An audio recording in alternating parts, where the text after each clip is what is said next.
President Trump ordered signs be placed outside the Smithsonian Museum of American History that claim some of the exhibits inside are inaccurate. He issued that executive order last Friday, but so far no signs have been posted.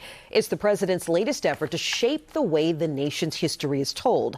Already, some people are pushing back. News 4's Darcy Spencer has the latest. Dwayne Williams and Mark Ellers, both local history teachers, stood outside the Smithsonian American History Museum with their own signs, their own message. Black lives and Black history matter, and our history doesn't need a government warning label.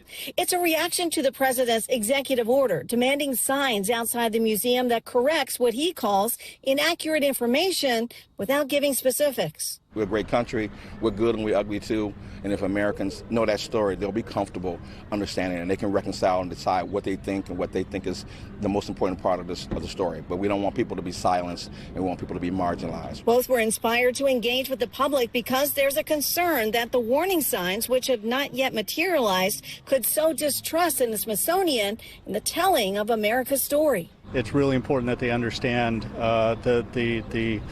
the concerns that we have, the historians have, that the American public should have about what's happening right now. The executive order is part of the president's battle with the Smithsonian over how it tells the history of the nation and his efforts to reshape that story. The order follows a report from the White House Domestic Policy Council that claimed the museum views American history as a tool to advance social justice, radical transformation of society. The executive order says, in part, the Secretary of Interior shall install temporary exhibits or signage on NPS-maintained sidewalks, walkways, and land used by the public that corrects inaccurate information presented in the museum.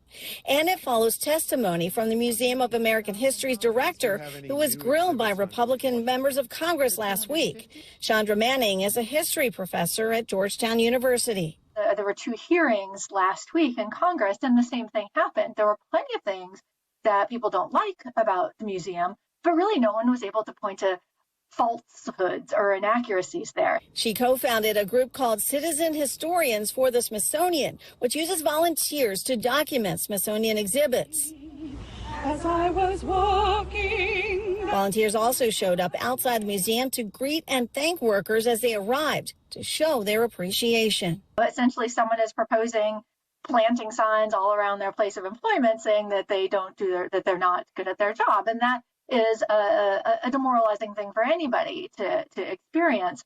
These 2 history teachers say they're going to continue to come here with their signs, talking to the public about America's story. And they say it's too important of an issue to stay silent.